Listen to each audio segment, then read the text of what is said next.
땅에 오신 것 감사하고 기뻐하고 또 다시 오실 주님을 기다리는 바로 그런 절기입니다.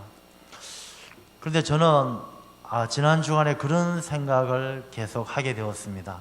정말로 주님께서 2000년 전에 이 땅에 오셨던 것처럼 지금 만약에 주님께서 이 땅에 다시 태어난다면 과연 어디서 태어나실까? 2000년 전에 예수님께서 이 땅에 오실 때 그때 예수님 메시아가 오기를 기다렸던 사람들은 우리하고 비교도 될 수 없을 만큼 간절하게 메시아가 오기를 기다렸어요. 이스라엘 백성들은 메시아가 다시 오기만을 손꼽아 기다리고 있었는데 정작 예수님께서 딱 이 땅에 태어나실 때에는 예수님이 태어나실 곳이 없는 거예요. 여관에 가서 산모가 이제 만삭이 된 산모가 출산을 해야 되는데 이 세상의 사람들은 그 만삭이 된 산모에게 빈방을 내어주지 않는 거예요. 예수님은 태어날 곳이 없어서 어디서 태어나십니까? 말구유에서 태어나신 거예요. 이제 2000년이 지나고 그때 그 일을 기억하고 있는 우리들은 지금 대림절을 지나면서 주님 이 땅에 다시 없어서, 물론 주님께서 심판의 주로 오시겠지만 만약에 2000년 전 그때 그 순간처럼 이 땅에 육신으로 아기로 만약에 태어난다면 어디서 태어날까요? 롯데호텔 특실에서 태어나겠습니까? 어디서 태어날까요? 힐튼 호텔? 아마 지금도 예수님께서 이 땅에 태어나신다면 어쩔 수 없이 마구간에서 태어나지 않을까, 그런 두려운 생각이 드는 거예요. 우리가 성탄절을 앞두고 주님 어서 오시옵소서 대림절을 보내곤 있지만은 정말 정작 우리가 다시 오실 주님을 맞이할 준비는 너무나 안 되어 있는 거예요. 그냥 주님 어서 오시옵소서, 오시면 어딘가는 오시겠지, 뭐 당일 교회 오든지 어디 오시든지 오시면 오시겠지, 이런 막연함만 있지만 내 마음에 오시옵소서, 내 삶에 오시옵소서, 내 옆에 오시옵소서, 내 앞에 나와 함께 해 주시옵소서, 그런 주님을 기다리는 준비가 안 되어 있는 거예요. 다 빈방이 없어요. 우리가 살아가는데 여러분들 자기 자신을 돌아보십시오. 예수님께서 탁 나한테 다가오셨어요. 예수님 어서 오시옵소서 라고 맞아들일 그런 빈방을 가지고 있는지 한번 살펴보십시오. 내 마음에 들어있는 욕심들, 내 마음에 있는 나의 가정, 내 인생, 내 생각, 이런 것들로 꽉 차 있는 내 마음에는 빈방이 없는 거예요. 주님 어서 오시옵소서 기다리고는 있지만 주님께서 들어오실 빈방을 만들지 못하고 있는 그런 우리들이 아닌가. 이 대림절을 시간만 지나면 주님 다시 오시겠지가 아니라 우리가 비우는 훈련의 시간으로 삼아야 됩니다. 우리가 이 성탄절을 앞두고 또 연말연시를 보내면서 내년엔 뭘 해야지, 어떻게 해야 되지, 내 마음에 세상의 것들로 가득가득 채우면 주님께서 오실 자리가 없는 거예요. 이 대림절을 통해서 내 마음을 비울 수 있는 훈련의 시간으로 삼으시기를 바랍니다. 내 욕심을 내려놓고, 내 생각을 내려놓고, 내가 꿈꾸고 내가 소망하고 내가 잘 되는 것 다 내려놓고, 그래, 내 인생의 최고는, 내 인생의 유일한 존재는, 내 인생의 가장 귀한 보물은 주님밖에 없다. 주님께서 내 삶에 다시 오실 수 있도록 내 마음의 빈방을 만드는 그런 대림절이 되어야 할 줄로 믿습니다. 얼마 전에 미국에서요 설문조사를 했어요. 이 성탄절, 크리스마스 하면 생각나는 것이 무엇입니까? 한번 적어보세요. 쭉 적었는데 1등, 크리스마스 하면 제일 먼저 생각나는 게 무엇이냐? 1등을 차지한 게 쇼핑이에요. 쇼핑. 이게 가게에서 물건 사는, 이 성탄절, 크리스마스, 대바겐 세일 뭐 이래가지고 물건 사는 것을 제일 먼저 생각한다는 거예요. 두 번째 예수님, 세 번째 파티. 그러니까 사람들은요 성탄절이 쇼핑을 하는 찬스로 생각하고 예수님은 이미 두 번째 순위로 밀려간 거예요.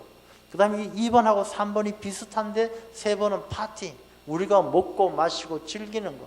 이 성탄절을 그렇게 생각하고 있다는 것입니다.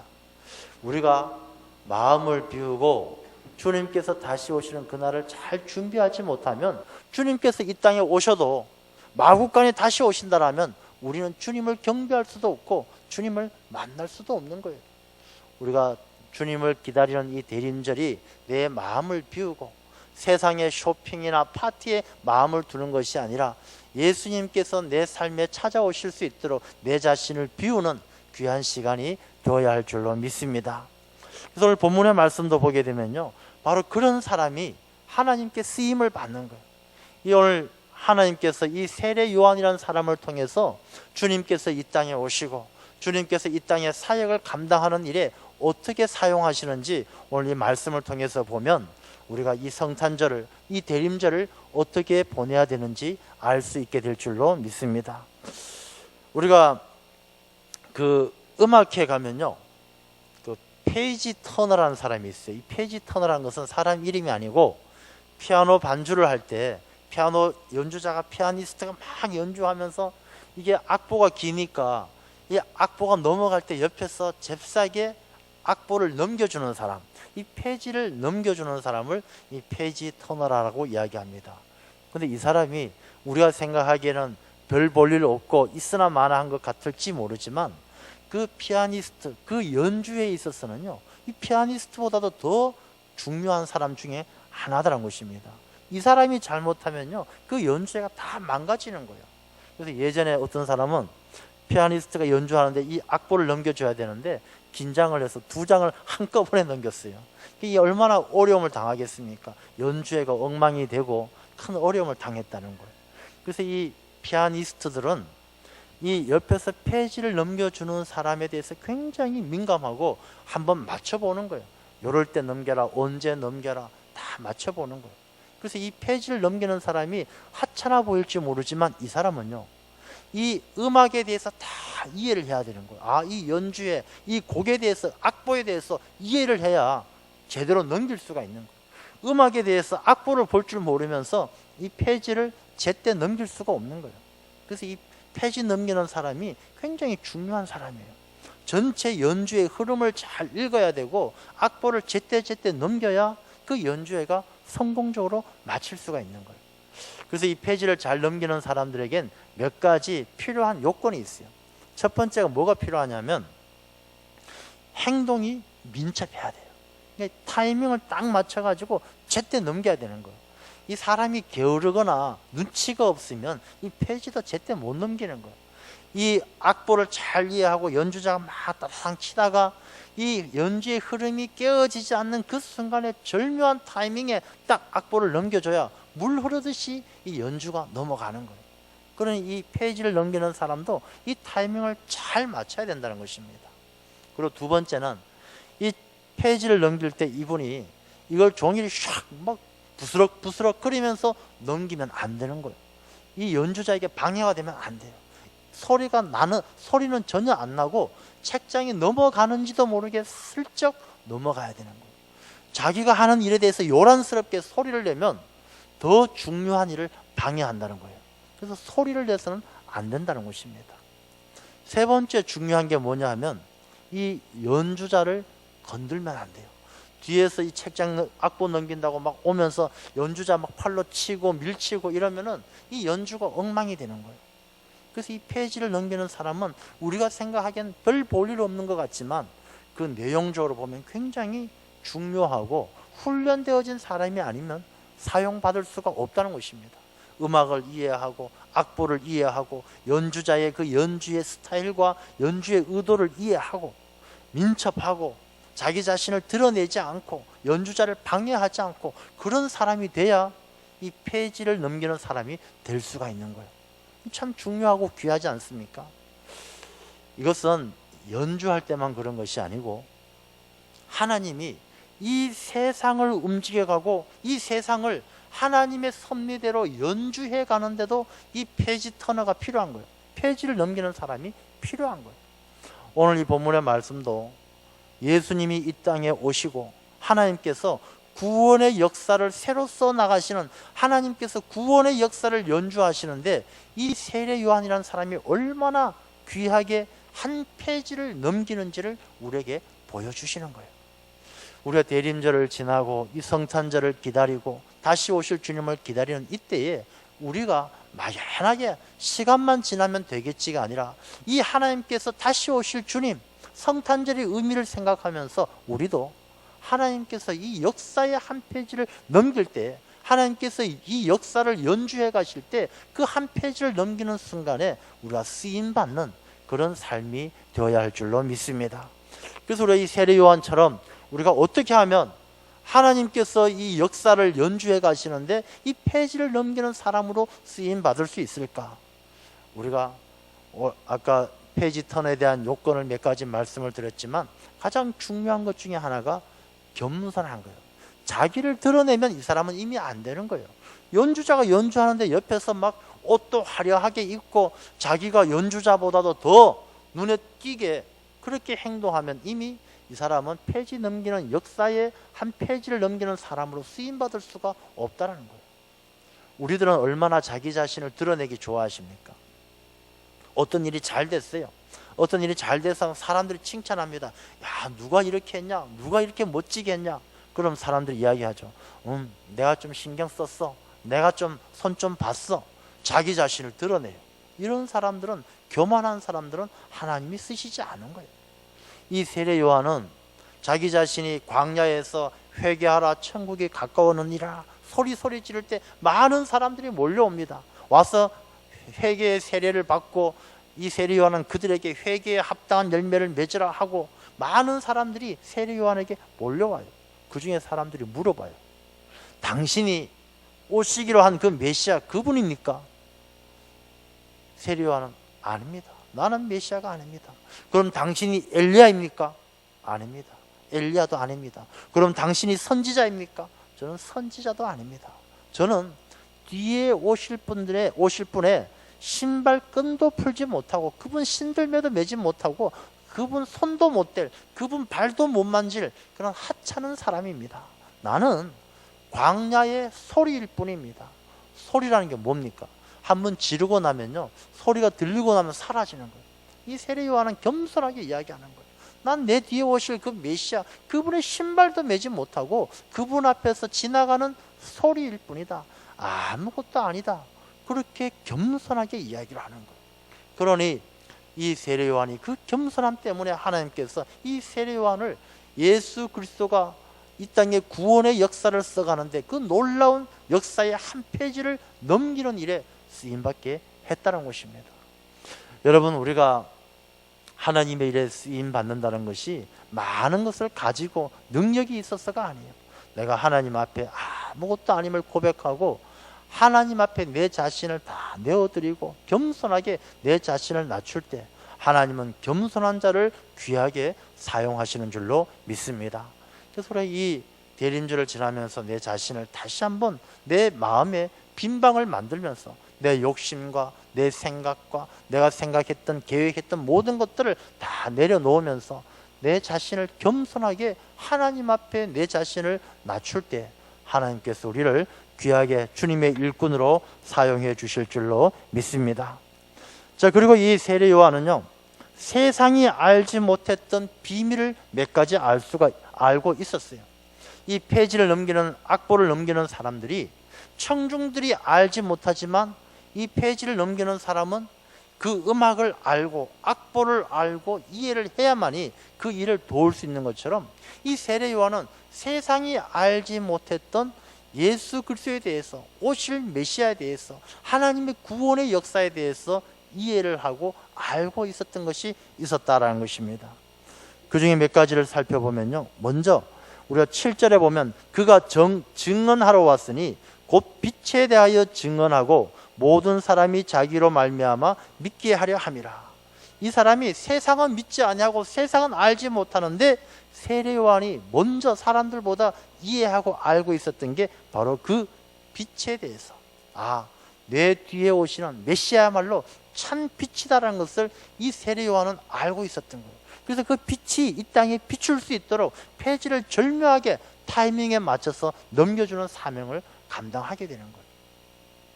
여러분, 이 빛이라는 게 얼마나 중요합니까? 빛이 없으면요, 제대로 볼 수가 없어요. 우리가 이 예배당 안에도 빛이 없으면 깜깜해서 저도 여러분을 보지 못하고 여러분도 저를 보지 못하는 게 빛이 없으면 보지를 못하는 거예요. 그리고 빛도 참 빛이 있고 거짓된 빛이 있어요. 예전에 저희들이 저도 나이가 많지는 않습니다만 더 젊었을 때, 청년일 때 우리 친구들끼리 그런 이야기를 했던 기억이 있습니다. 야, 우리 아가씨들, 여자들을 이렇게 만날 때 조명빨에 쏘가서는 안 된다, 그런 이야기를 했던 기억이 납니다. 이 조명빨에 쏘으면 안 된다라는 게, 이 조명에 비추어지면 진짜 모습을 못 보는 거예요. 그냥 아무리 좀 이렇게 허술하게 생겨도 화장 좀 하고 조명에 번쩍번쩍하고 좋게 비추면 다 예뻐 보이는 거예요. 그러다 진짜 나와서 보면 안 되죠. 저도 예전에 그런 기억이 있었어요. 대학교 때 MT를 갔어요. 아마 이 얘기를 했던 것 같기도 한데, MT를 갔는데 우리가 다른 이제 학교하고 연합으로 이렇게 전체 연합 MT를 갔어요. 근데 그 중에 눈에 띄게 아주 예쁜 여학생이 있는 거예요. 예쁜 여학생이 있는데 그 여학생이 이튿날 아침에 이렇게 세면대에서 씻고 있는데, 그 예뻐 보이던 그 여학생이라서 이렇게 이름을 불러서 누구시 하고 잠깐 불렀는데, 돌아보는 순간 제가 기절할 뻔했잖아요. 그러니까 화장을 다 지우고 맨 얼굴을 보는데, 어젯밤에 그렇게 어두컴컴하고 이런 MT 현장에서는 그렇게 예뻐 보이던 그 여학생인데 눈썹이 없는 거예요. 눈썹이 없으니까 이렇게 나병 걸린 사람 같아요. 느낌이 저거 뭐지? 이런 생각이 확 드는 거예요. 이게 조명빨에 쏘는 건 바로 그런 거죠. 이 빛이 잘못되면 진실을 못 보게 되는 거예요. 우리가 과일도요, 이 과일도 저 빨간 과일, 사과 같은 거 좀 덜 익어도 이 빨간 조명 밑에 놓고 보면 그 사과가 굉장히 예뻐 보이고 잘 익은 것처럼 보이는 거예요. 정육점에 가도 이렇게 불을 다 켜놓는 이유가 다 있는 거예요. 이 조명에 따라서 그게 너무너무 좋아 보이는 거예요. 그래서 이 참 빛이다라는 것은 진실을 보게 하는 거예요. 우리가 예수 그리스도 주님께서 이 땅에 오셔서 참 빛이 되시는 그분에게 내 삶을 조명할 때는, 그분에 비추어서 내 삶을 보게 될 때는 내가 얼마나 큰 죄인인지 알게 되는 거예요. 내가 죄인이구나, 주님 앞에 내가 얼마나 부끄러운 사람이구나 알게 되는 거예요. 그러나 이 빛에, 참 빛이 되시는 예수님의 빛에 비추지 아니하고 그냥 세상의 빛에 비추어 보면요, 내가 뭔 죄가 있어? 내가 사람을 죽였나? 난 죄가 없어. 주일 1년에 52번 중에 한 40번만 나가면 많이 나가는 거지, 30번도 안 나오는 사람이 있는데 내가 뭔 죄야? 죄가, 자기의 죄를 모르는 거예요. 이 세상에서 비추어지는 그 조명은 자기의 죄를 감추고 자기의 더러운 것을 감추는 그런 빛이에요. 그러다 보면 점점 썩어가고 냄새가 나고 점점 하나님으로부터 멀어지는 거예요. 이 세례 요한은 그 비밀을 알고 이 땅에 오시는 그 메시아가, 예수 그리스도가 참 빛이다, 그 빛에 비추어야만이 우리가 죄인임을 알고, 그 빛에 비추어진 사람만이 주님을 믿고 구원받을 수 있다, 그 비밀을 깨달아 알고, 세상이 알지 못하는 그 비밀을 알고 그 모든 사람들에게 자기로 말미암아 믿게 할 수 있도록, 그들에게 메시아를 소개하고 그들을 믿게 할 수 있도록 자기 자신이 역사의 한 페이지를 넘기는 일에 쓰임을 받게 된다는 것입니다. 우리 역시 마찬가지입니다. 우리가 하나님의 일에 쓰임 받기 위해서는 예수님이 누구인지 알아야 돼요. 내가 예수님을 믿고 주님 다시 오실 날을 기다리면서 정작 주님이 누구인지를 모른다면 우리가 하나님의 일에 쓰임 받을 수가 없다는 것입니다. 우리 대림절을 지나면서 주님이 누구이신가, 내게 있어서 주님은 어떤 분이신가 깊이 깨닫는 가운데, 주님은 내 생명의 빛이요 참 빛이심을 깨닫고 그분 앞에 내가 죄인임을 고백하고 그분만을 붙들어야 내가 구원받을 수 있다는 사실을 깨닫는 그런 시간이 되시기를 바랍니다. 그리고 세례 요한은 또 하나 비밀을 알고 있었어요. 세상은 알지 못했지만 그가 아는 비밀이 무엇이었냐 하면은 10절 말씀을 보면, 그가 세상에 계셨으며 세상은 그로 말미암아 지은 바 되었으되 세상이 그를 알지 못하였고, 이 예수님, 이 땅에 오시는 그 메시아가 하나님이다라는 사실을 알았어요. 이 땅의 모든 만물을 창조하신 분이 오시는 메시아다라는 것을 알았다는 것이죠. 이 말씀은, 이 세례 요한은요 삼위일체 하나님에 대한 깨달음이 있었던 거예요. 성부 하나님, 성자 하나님, 성령 하나님, 하나님은 한 분이시되 그 하시는 역할에 따라서 성부, 성자, 성령으로 나누어지는, 나누어지되 그 본질은 한 분이신 그 하나님에 대한 삼위일체의 깨달음을 가지고 이 땅에 오시는 예수님이 하나님이시구나. 육신으로 오는, 이 땅에 비록 육신으로 오지만, 말씀이 육신이 되어서 오지만 그 육신으로 오는 사람은 그 사람이 아니라 하나님이 이 땅에 오시는 그분이구나. 예수님이 하나님, 만물을 창조하신 하나님이심을 알았다는 것입니다. 그래서 예수님께서 이 땅의 주인이시고 이 땅을 창조하신 분이고 우리가 모든 만물이 그가 지은 바 되었다는 사실을 이 세례 요한은 깨달아 알았던 것입니다. 여러분, 우리가 이 대림절을 지나면서 주님을 기다리면서 주님이 내 모든 삶의 주인이고 만물을 창조하신 주권자이심을 고백하는 시간이 되어야 할 줄로 믿습니다. 우리가 마치 손님 한 명 기다리는 그런 마음으로 기다려서는 안 돼요. 언제 오시나, 때가 되면 오시나, 오시면 내가 뭘 대접할까, 내가 가지고 있는 것, 내가 소중하게 생각하는 것, 뭘 내어놓을까, 이런 생각은 안 된다는 것입니다. 내가 가진 것, 내가 소중하게 생각하는 것, 이 모든 것의 주인이 오시는 거예요. 주인이. 나는 종이고 청직이고 내게 가지고 있는 모든 것은 내 것이 아무것도 없는 거예요. 이제 주인이 오시는구나. 내 모든 것을 다 내어드려야 될, 내 생명까지도 내어드려야 할 만물의 창조자가 오시는구나. 그런 깨달음을 우리가 가져야 된다는 것입니다. 이 대림절 이 시간을 통해서 우리가 주님에 대해서 더 깊이 우리가 몰입을 해야 되고, 이 주님께서 이 땅에 오신다는 것은 내게 생명도, 내가 가진 모든 것도 만물의 창조자이시고 만물의 주인이 오셔서 그분이 내게 마태복음 25장에 나와 있었던 것처럼 맡겨주신 것을 가지고 셈하러 오시는구나. 내가 주님 앞에 내게 주신 모든 것들을 통해서 그 주인에게 무엇을 내어놓을 수 있을까? 어떻게 주인을 기쁘게 할 수 있을까? 우리가 그러한 삶을 깊이 통찰하는 시간이 되어져야 한다는 것입니다.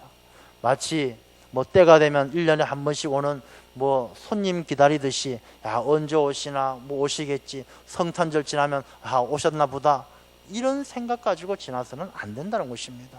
우리가 만물의 주인이시고 그 주인이신 예수님께서 이 땅에 다시 오실 때 나는 그분에게 무엇을 내어놓고 그분이 셈하실 때 내가 칭찬받을 수 있을까? 아니면 어둠에 쫓겨나게 될까? 우리가 두려워하는 마음으로 다시 심판의 주로 오실 주님을 잘 기다리는 우리들이 되어야 할 줄로 믿습니다. 그래서 이 주님께서 만물의 주관자가 되셨다는 것입니다. 그 다음에 세례 요한은 세 번째 알고 있었던 게 무엇이냐 하면 12절 말씀을 보면요, 영접하는 자 곧 그 이름을 믿는 자들에겐 하나님의 자녀가 되는 권세를 주셨으니, 기다리는 메시아 오시는 그 예수님이 어떤 존재인지 그 존재에 대해서 깨달아 알고 있는 거예요. 그분을 영접하기만 하면 우리의 삶이 하나님의 자녀로 확 신분이 바뀐다는 거예요. 그분을 영접하기 전에는 우리가 세상의 종이었어요. 세상의 종이 되어서 세상 따라 살아가는 거예요. 먹고 마시고 즐기고 그러다가 허탈해하고 고통받으면서 사탄의 마귀의 종이 되고 그런 세상의 종이었는데, 이 오시는 분, 메시아로 오시는 예수 그리스도를 영접하기만 하면 하나님의 자녀로 신분이 확 바뀐다는 거예요. 여러분, 영접한다는 것은 어떤 누가 찾아오는 분을 그대로 그냥 오시나 보다 하는 게 영접하는 게 아니에요. 우리가 성화를 보게 되면 예수님께서 문 밖에 서서 두드리는 그림이 있어요. 이 문 밖에 서서 문을 두드리는데 그 그림에 문고리는 밖에 달려져 있지 않아요. 이 밖에서는 문을 열 수가 없고 안에서만 그 문을 열 수가 있는 거예요. 무엇이냐? 예수님께서 우리에게 오실 때는 우리에게 오셔서 문을 두드리시는 거예요. 그리고 그분을 영접하는 것은 우리의 몫이다라는 것입니다. 하나님께서 우리에게는요, 생기를 불어넣어 주시면서 우리에게 자율적 선택 의지를 주신 거예요. 우리가 하나님을 믿을 수도 있고 안 믿을 수도 있는 그런 선택의 여지를 우리에게 남겨주신 거예요. 영접한다는 것은 그 선택의 여지 가운데 우리가 그분을 선택하는 거예요. 예수님을 선택하고 그분이 들어올 수 있도록 내 마음의 문을, 내 빈방을 활짝 열어서 그분이 들어오게 하시는 거예요. 그것이 바로 영접하는 거예요. 우리가 빈방 없습니다, 들어오지 마십시오, 내 살기도 바쁩니다, 내 자리가 좁습니다. 내가 돈도 벌어야 되고 시집도 가고 장가도 가고 할 일도 많은데 주님께서 들어오실 만한 공간이 없습니다. 그 문을 열지 않고 영접하지 않으면 하나님의 자녀가 될 수가 없다라는 거예요. 우리가 마음의 문을 활짝 열고 영접하는 것. 당신만이 나의 구원자이십니다. 주님, 당신이 나의 주인이십니다. 내 삶에, 내 마음의 방에 어서 오시옵소서. 이렇게 마음의 방을 활짝 열고 그분을 내 삶의 주인으로 영접할 때에 바로 그 이름을 믿는 자가 하나님의 자녀되는 권세를 갖게 될 줄로 믿습니다. 그래서 우리가 이 대림절도 마찬가지입니다. 우리가 그냥 시간 지내는 것이 아니라 주님을 영접하는 시간으로 삼아야 돼요. 내가 정말로 주님을 영접했던가? 내가 살아가면서 예수님을 믿는다라고 이야기하면서 교회를 다닌다라고 이야기를 하면서도 정작 어디를 가든 내 삶에 늘 예수님이 함께 동행하지 않는다. 내가 교회에 있을 때는 예수님 믿는 것 같은데 집에 가고 세상에 가고 친구 만나고 이런 데 가면은 예수님 까맣게 잊어버리고 마치 예수님을 안 적도 없는 사람처럼 마시고 놀고 그렇게 산다. 그것은 내 자신이 주님을 영접하지 않은 거예요. 주님을 영접한 사람은 어디를 가도 주님이 늘 함께 하시는 거예요. 내 삶의 방에, 내 빈 방에 주님이 딱 들어와 있으면 내가 술집에 가도 예수 믿는 사람은 표가 나는 거예요. 어딜 가도 표가 나는 거예요. 어떤 목사님이 그런 말씀 하시더라고요. 자기 자신이 어쩌다가 시골에 가서 굿하는 데 가게 되면은 그 굿하는 데 가면 무당이 굿을 못 한대요. 굿을 하다가 굿이 안 돼가지고 이 중에 예수 믿는 사람이 있구나, 누구야? 찾는데요. 그래서 예수 믿는 사람이 있으면 굿이 안 된대요. 내 안에 예수님이 계시면 어딜 가도 표시가 나는 거예요. 우리가 예수님을 영접한 사람, 예수님을 영접해서 하나님의 자녀되는 권세를 가진 사람은 어디를 가도 악한 영들 다 물리치고 승리하게 될 줄로 믿습니다. 그래서 우리 이 대림절을 통해서 주님을 다시 한번 영접하는 그런 시간이 되어져야 한다는 것입니다. 마지막으로 우리가 14절 말씀을 보면요, 말씀이 육신이 되어 우리 가운데 거하심에 우리가 그의 영광을 보니 아버지의 독생자의 영광이요 은혜와 진리가 충만하더라. 말씀이 육신이 되어서 우리 가운데 거하시는 분이 누구시냐? 바로 예수님이세요. 예수님은 살아계신 하나님의 말씀이에요. 말씀은 하나님이세요. 예수님께서 이 땅에 육신으로 오셨다는 것은 육신으로 확 바뀌었다는 것이 아니고 육신을 취하셨다는 거예요. 육신을 취하셨다. 그러니까 우리가 육신을 취했을 뿐이지 그 본성은 하나님이시죠. 그분이 우리에게 오셔서 우리 가운데 거한다는 것은 그분이 우리의 모든 삶의 형편을 다 아신다는 거예요. 우리의 아픔도, 우리의 고통도, 우리의 외로움도, 우리의 슬픔도 그분은 다 아시는 거예요.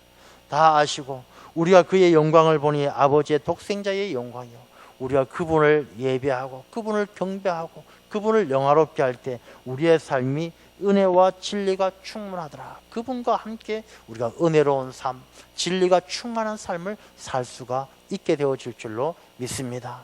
그래서 우리 대림절을 통해서 우리가 내가 이제 마냥 시간만 지나면 주님께서 다시 오시겠지, 그 날을 기다리는 사람이 아니라 주님께서 이 땅에 오시는 의미를 깨달아 알고 우리가 하나님께서 우리에게 무엇을 기대하는지 깨달아 알고 이 페이지 터너처럼 페이지를 넘기는 사람처럼 하나님께서 우리를 향해서 연주해 가시는 하나님의 역사하심에 우리가 쓰임받는, 한 페이지를 넘기는 세례요한처럼 하나님의 일에 쓰임받는 삶을 준비하는 그런 우리들의 삶이 되어야 할 줄로 믿습니다. 기도하겠습니다. 아버지